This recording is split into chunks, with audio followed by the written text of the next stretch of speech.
All right. Assalamu alaikum rahmatullahi wa barakatuh, everybody. Hold on just a minute because I got to kick on Inst- Instagram, if we will. I always forget. Sorry for those who turned in Instagram last week. I just forgot. I think I just missed to hit the button. It happens. Sue me. No, I'm kidding. Let me start out again. Assalamu alaikum warahmatullahi wabarakatuh, everybody. I'm Preacher Miles, host of the SOS, the Shout Out Show, giving you guys some good vibes here on a Wednesday. Want to send some love, a lot of love out on the West Coast with these fires. Want to send some love to one of my main man, my Imam Sharif in New Jersey. Hope you're doing well, brother. I don't know if you get to see the show, but we have him in our duas. Also, want to give a shout out to those who are struggling not only here in the United States, struggling abroad. This whole thing that we live, that we call life, is difficult, because it has these undulations that we're trying to figure out. And some of us are trying to figure out what our place is in society. And sometimes we're even trying to figure out what is the value proposition of our own lives. And that happens. But here on the Shadow Show, we try to encapsulate the good things, if you will. We try to speak about some of the important ideas that we believe will get you from point A to point B. This Wednesday to next Wednesday is what we're really focusing on today. Our topic, brothers and sisters, is the truth about corruption. Now, you may have your issues, you may have your thoughts about corruption, and they are all valid. But I want to take a little bit of time to, if you will, give you a bit of a creative, if you will, a very, very creative understanding of corruption. When I say a creative, I don't mean just creative. It means from a creative, from the comedic mind of Preacher Mars. I really want to talk to you about corruption. And some of this is not about jokes. It is about a concept. As a writer, as a comedian, as a producer, all these things happen for me in pictures. Okay. I'm just being real honest with you. I see and I write in pictures. I talk in pictures. Sometimes it gets people upset, frustrated. I understand. Sometimes it gets me frustrated. I've been dealing with it since I was a kid. But what I want you to understand is when I talk about concept, it is not this idea that it's from the abstract. The abstract is where we take it after we have an understanding of how, I want to say, concrete these things are. Like you say, sometimes you want to hit a ball into the atmosphere, a baseball into the atmosphere, but you have to understand the essence of the bat, the ball, the speed of the bat, the trajectory, the angle. That is the thing that takes us into the abstract. So sometimes I do that, and I apologize if I lose some of you, but today I think it's really important because many of you don't understand that the idea of construction of corruption is a very abstract idea, meaning that there are things that are definitive that lead to this abstract idea. Okay. So I want to shout out a couple people. We got our family in the shout out room. I'm gonna make sure I talk to you guys. Got Sister Mary. That's Mama Moss. How you doing, Mama? Assalamu alaikum warahmatullahi wabarakatuh. Shout out to the DC area DMV digging out from the snowstorm. I want to tell you, brothers and sisters, I have not shoveled snow for a long time. And after my brother Rick and I were finished, we should not be anywhere near showing snow shovel. I definitely saw the bright lights of Jesus calling me home while I was while I was shoveling snow. Shoveling snow is a young man's game, and I am not a young man. At least, all right. I'm joking because you got to do it. You got to do it. But shout out to everybody in the DV. And it's so funny because you have these snowstorms. My brother and I look like we were kids. We're in our 50s, we're in our late 50s, and it looked like we were 15, 16 years old shoveling snow. In fact, we went to a neighbor's house to make sure he was okay. We shoveled his snow too for no other reason than that's the way we were raised. Okay, so shout out for everybody that got out and shoveled that snow. Next up, we got Sister Ree. Assalamu alaikum warahmatullahi wabarakatuh. Sister Ree. Ree knows about snow because she's from Michigan. How you doing, my beloved sister? Peace and blessings to you, your family. Good to see you in the house. Next up, my main man, Altaf Rashid. Wa alaikum assalam rahmatullahi wa barakatuh. What's going on, good sir? One of our day ones, just like Sister Reed, one of our day ones. We call him Mr. 6 o'clock, straight up, straight down. A Canadian envoy to the show. Hey, Altaf, you got some things going on up there in Canada. Your main man, Justin Trudeau, stepped down. What's happening, brother? I'm ready to endorse you to be the next prime minister of Canada. We should talk. All right, my main man Eric Carter. Well, like my salon off of Tulahi Barakatu, coming all the way from South Kakalaki, beloved. Good to see you in the building. Hope everything's going well with you and your family. And we got my main brother, big brother Bilal Salahuddin down in Houston. And by no default, his beautiful, illustrious queen, sister Sonia Dalton Salahuddin. He told me that we got to make sure we do the. He put a little pressure on me. He need to make sure that we do the shout out show correctly because he and his wife, they framed their dinner around a shout out show. And that's a little pressure, brother. I want to make sure that the entertainment is good with meal. Good to see you, man. Brother Salim, what's going on, beloved? Wa alaikum assalam rahmatullah barakatuh to you, my beloved brother, you and your family, man. I hope everything's going well. Surviving. That's what we do. Alhamdulillah, alhamdulillah. And of course, we can't have this thing kick off correctly. Wa alaikum assalam rahmatullah barakatuh without our illustrious executive producer, Sister Sonia, Sister Satana Whitfield, out of New Jersey. Peace and blessings to her, and peace and blessings to your family. Good to see you in the house. Listen, we're going to start the show here in a minute. You might. And my main man, what's going on? Brother Malik, wa alaikum assalam rahmatullahi wa barakatuh, man. You know what? I didn't get to London this year, man, but I hope that you're doing well. And peace and blessings, you and your family. Hey, man, give some love from the shout out show across the pond, man. A lot of people don't know, man. I've been going to the UK since 2004. And if I told you I had a bad experience over there, I'd be lying, man. The people are genuine and beautiful, and they're checking in.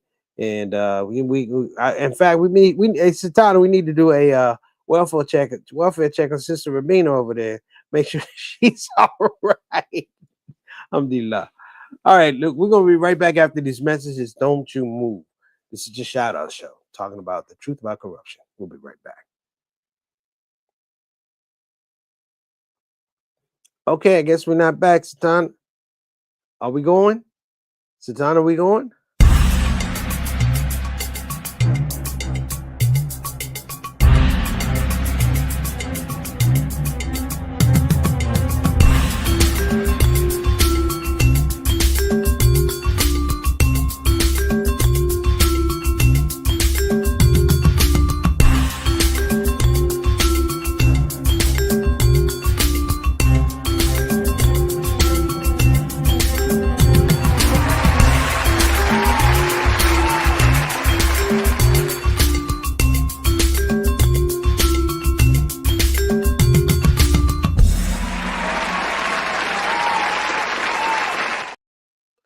We're back. We want to make sure we shout out our brothers and sisters. Again, Subhan, all the way from London, he said he saw me with Human Appeal. Allah made me funny 2015. Thank you, brother. That's almost 10 years ago. We got Jihad M. Turk, my main man. Well, Jihad is not the main man. He is the man. He's the president of Bayan Islamic Graduate School. And I have to tell you one thing. We got to have Jihad on the show one day because he's largely responsible for me being able to get my master's degree in Islamic education, and I hope this part of the year I really start to expand on that degree and do some good things. We got H897, how you doing? We got Baba Shams, thank you so much. Sister Janice, how you doing? Beloved, good to see you. Wa alaikum assalam rahmatullah barakatuh, better known as Tough Chet. Good to see you. Let's get to the main thing here. The truth about corruption. I'm gonna give you guys a story. Let me engage the story a little bit. Years ago, I was with a friend of mine, and we were walking down the street. We were walking down the street, and basically, the police pulled us over. And I don't know what his situation was. I hadn't seen him in a long time, but evidently he had some legal problems. So they pulled me over and they started asking me about this brother who I was like, I'm in town. I haven't seen him in a long time. They kept asking me questions. Repeating the questions. And basically, they say the truth is something that you don't have to remember. So I just kept giving them the truth. The interesting thing was when they started talking to him, they started asking him about me. He had absolutely no idea what I was doing for the last 7 years since the last time I saw him, but he was more than willing to fill in the dots, if you will. Because when the police do that, they can pull up whatever your dossier is, if you're a comedian or a lawyer or whatever. They can look on, they can literally pull the name Preacher Moss up on the phone, and he's a comedian or he's a Muslim, da da da. And my friend was trying to do the tap dance, brothers. This is when I say the tap dance, it means that maybe he's thinking if I give something on my friend, I can go free. Well, there's nothing to give, basically. But here in America, it doesn't matter. You can still get locked up. Case in point, though, what it did, in my estimation, when we sat down and had a conversation, I said, "What did you tell him?" He says, "Well, I didn't really tell him anything." When you tell me you tell it, you're saying you didn't tell him anything, but that means that you told him something. What did you tell him? Oh man, I told him you comedian. Da, da, da. I'm like, why would you tell him I'm a comedian? What compelled you to tell them that I was a comedian? He goes, because they told me you were a comedian and they said you were Muslim. I said, well, why do you feel compelled to acquiesce or somehow confirm what they're saying? And he's like, no. And I stopped him. I said, bro, let me explain something to you. The game and the hustle that you just went through is a baseline for what goes on all the time. I say you basically enable them to come back to you the next time and do the same thing. He disagreed, vehemently. He disagreed. No, it's not that. I'm like, yes, brother, because once you open the door, this is the playground that you're gonna have to deal with for the rest of your life. When we talk about corruption, there's levels to it. There's an abstract level of it, and then there's the definitive aspect of it. Let me explain to you corruption 101 from a Muslim point of view. Corruption 101 survives on cooperation. Cooperation becomes a network, cooperation becomes a society, becomes a culture, becomes an environment whereby people are able to trade. It's a marketplace, if you will. And when you understand corruption, they always have the saying, you heard the saying, good guys finish last. Well, the impetus is finishing last is almost like it's a race. It's not that good guys finish last. It's that good character finishes last. It's that good accountability finishes last. Good accountability finishes last. Good morals finish last. Not the good guy. The guy is the thing that's out of the way. It is trying to alter, if you will, these environments. Now, the crazy thing about corruption, like if you're watching history now, this is a very scary time. They just certified Trump to be president a year after on the same day that we had an insurrection. Nobody blinked. Nobody blinked. And I'm going to tell you why. Because those good things that I told you have finished last consistently. Now, when you bring up issues of good character, good execution, good morals, now it appears to be a bit of an aberration. You appear to be out of step with what the rest of the environment is doing. You know, if you ever hang around criminals, like really, really insecure criminals. Hey, Satana, you hang around really insecure criminals. Okay, here's the deal. Most criminals are insecure. They may be bold, but it's driven by insecurity. And the insecurity is you're always going to be found out, not caught. Not caught. You're going to get caught, but it's the thing about being found out. Because when you're found out, what they do is they lay out who you are. Okay? They lay out who you are. They lay out who you said you're going to be. They lay out every aspect of your character and it's brought to bear in the courtroom. Okay? The other part of it is there are other criminals that watch. And in the scope, I guess, in the hierarchy of criminal activity, the worst part about it is being revealed that you're not the criminal that everybody thought you were. If you're a killer, you're a serial killer.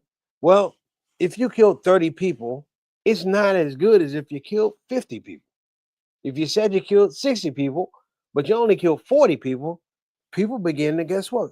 Question your character as a serial killer. Okay, so let me stop. The point of the matter is, and when we talk about corruption, corruption needs something that we don't often talk about. We don't talk about enough. Um, it's not just the infrastructure to have corruption. Corruption has to have alignment.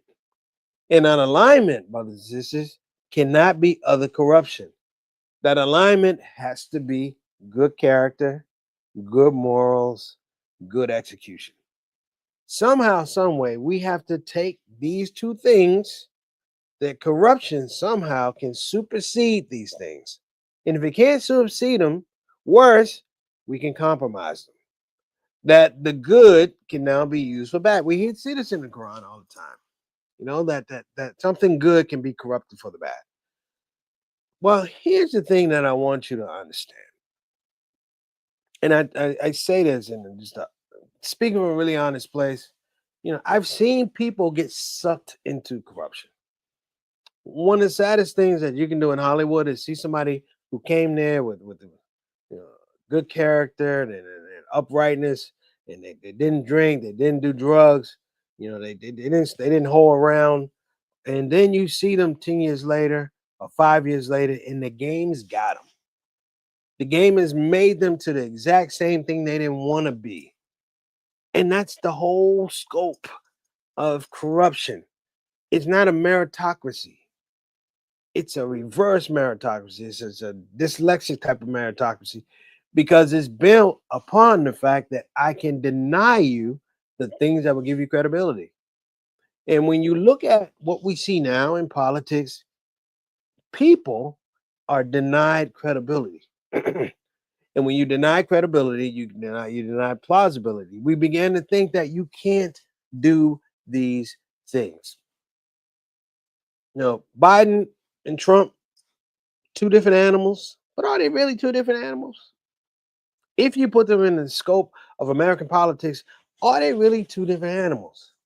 The Democratic Party, the Republican Party, the Green Party, whatever, if you put them to the scope of American politics, and we began to look at and dissect upon corruption and execution, who is really different?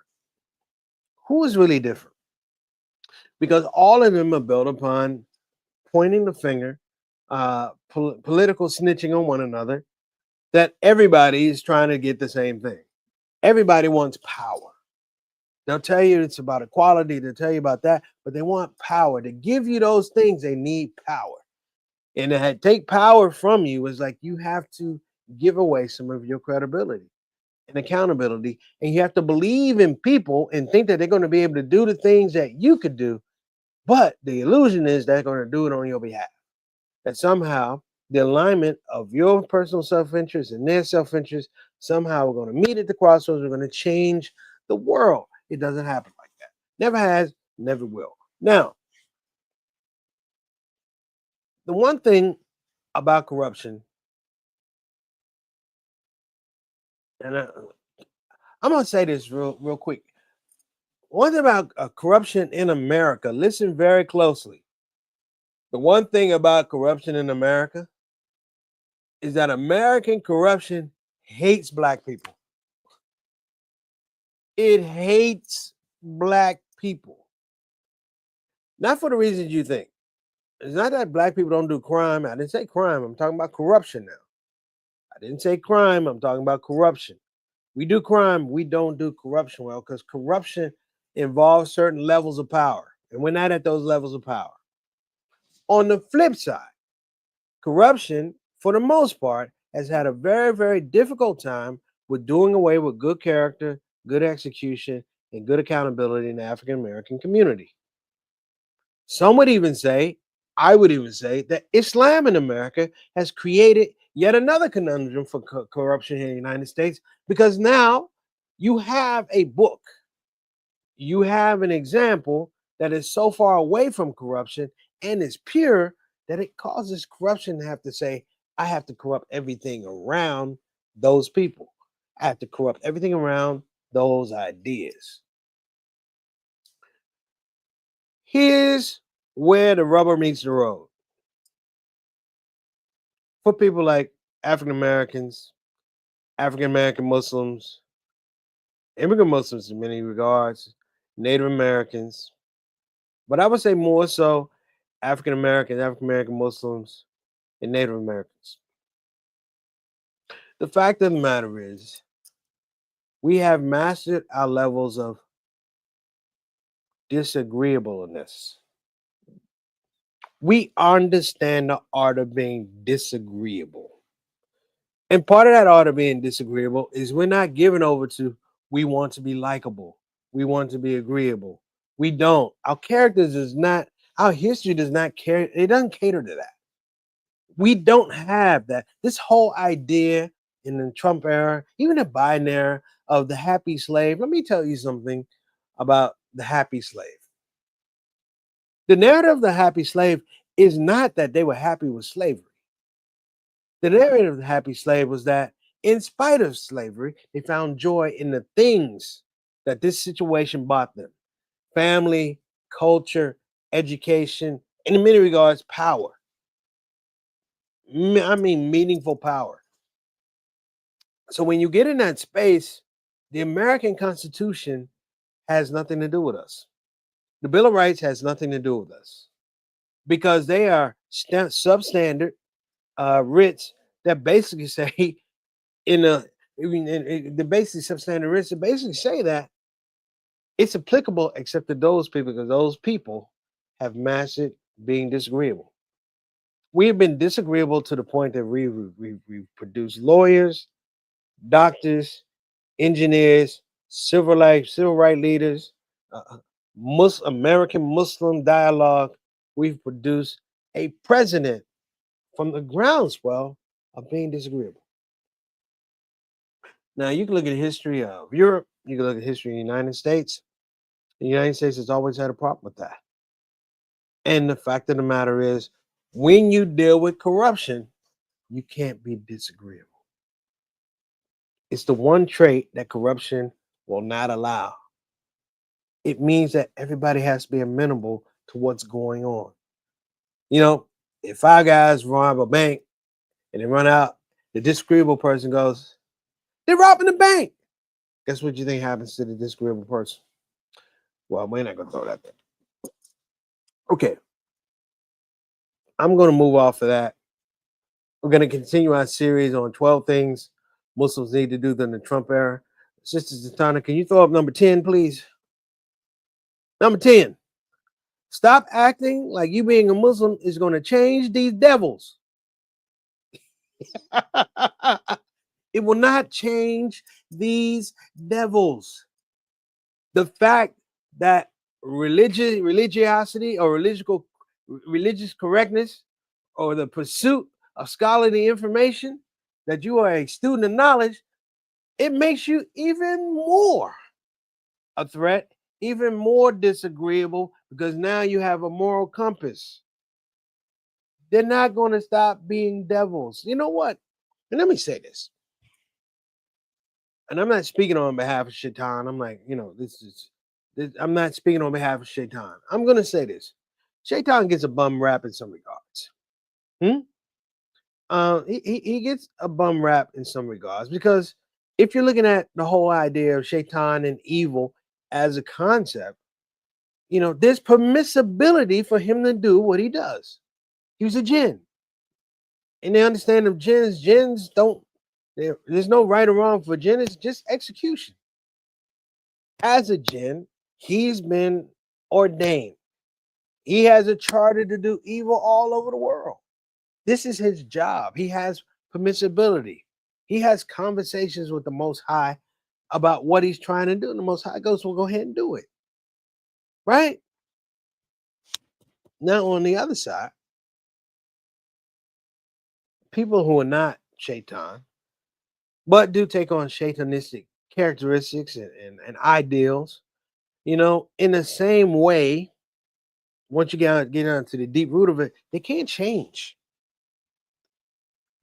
Evil is an ethic. Let me say it again. Satana, write this down. Evil is an ethic. When you want to be evil, the amount of time, energy, and focus to have it directed is something that it's at such a perverse level that you can't change it. When people talk about what's going on with these Zionists and things like that, that is a dedication. That is a work ethic. You wake up in the morning, rushing your face with these ideas and these values. You put on glasses that are tinted with hate because you can't see joy and love. You know what you never see? You never see like a car commercial where Zionists going out on a picnic. Now, do you? They bring Grandma Zionist out, your Grandpa Zionist out, and they're sitting on the West Bank and, and they're looking out. You don't see it. And the reason you don't see it because love is not a pervasive emotion in this situation, right? The devils aren't going to change. And I'm going to tell you, Muslims, to stop running around behind these people, think that you can change them. You cannot change them. You know, we talk about the three situations: change with your heart, with your hand, and your heart, and your mouth, and all that. Let me tell you something. That happens a lot. We try. But what happens? See, there's no game plan for what happens when that doesn't work. And the thing that people want to say, don't want to say is, you're going to have to suit up. You're going to have to boot up. You might have to fight. Yep. You might have to fight. You might have to lay hands on somebody. And is it wrong? No, because that's the part of that good execution, that good character, and that good moral, that good accountability. And the fact is, you got to be willing to fight for it. If people are fighting for you not to have it, what do you think you got to do? So let me recap some of what we talked about. The truth about corruption is this: corruption requires alignment. It doesn't acquire alignment with other corruption. It requires alignment with things that aren't corrupt. Good character, good accountability, good morals, good execution. And it can't change it. What it does is changes the environment around it. If there were, put it like this, there's 10 people in a smoky room and one person doesn't smoke. And you put them in 2 hours and everybody smokes, and then they walk out. The average viewer is not going to be able to tell whether you're a smoker or not if from smell, because you may not smoke, but you smell like smoke. You understand what I'm saying? If all 10 and all 9 people got cancer and you got cancer, guess what happens? Everybody's gonna think you got cancer from smoking. No, you got cancer because you were around smoking. I've said this to my family. I said, if you ever hear about Preacher Moss dying from lung cancer, it's probably true because I did so many years in the clubs and I've taken in so much secondhand smoke, brothers. This is ridiculous. Just in the pursuit of my art.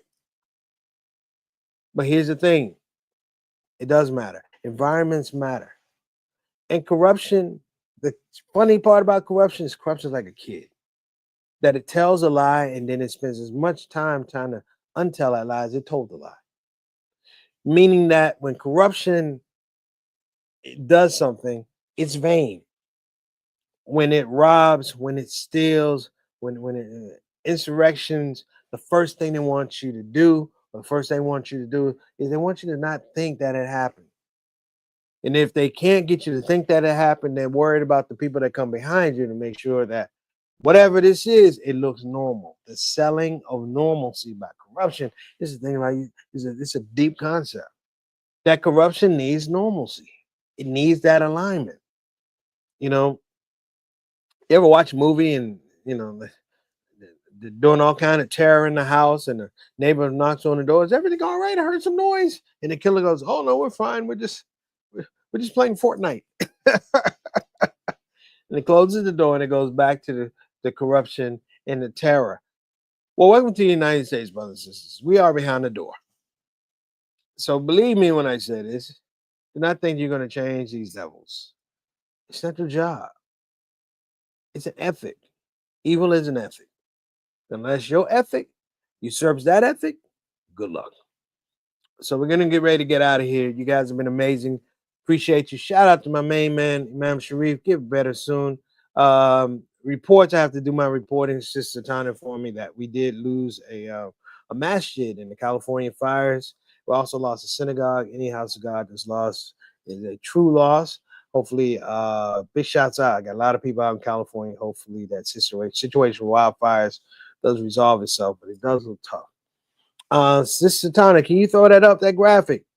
In Washington, D.C., at Union Stage this Friday, your main man, Preacher Moss, is going to be on stage. I'm going to be on stage with Yasmin Al-Hadi, Nadir Pierre, Usman Habib, Moses Akame, another dude I don't know. And we're going to be on stage. Come on out. This is going to be the D.C. Comedy Thaw. So come on out. Hope to see you soon. You can take it off, Sultana. Thank you so much. You're gonna leave right over my face, huh? No, I'm just kidding. But listen, you guys have been great. We gotta go. Hopefully, we'll see you next Wednesday. You know what? I'm gonna throw it out. Next Wednesday may be pre-recorded because I'm gonna be traveling back from a show we got in California, January the 14th at Cobb's Comedy Corner, Cobb's Comedy Club in San Francisco. So I will probably have to pre-record, but I'm gonna work it out. You know, this is a shout out show. We make it happen. Listen, we appreciate you. Assalamu alaikum wa rahmatullahi wa barakatuh. Talk to you later.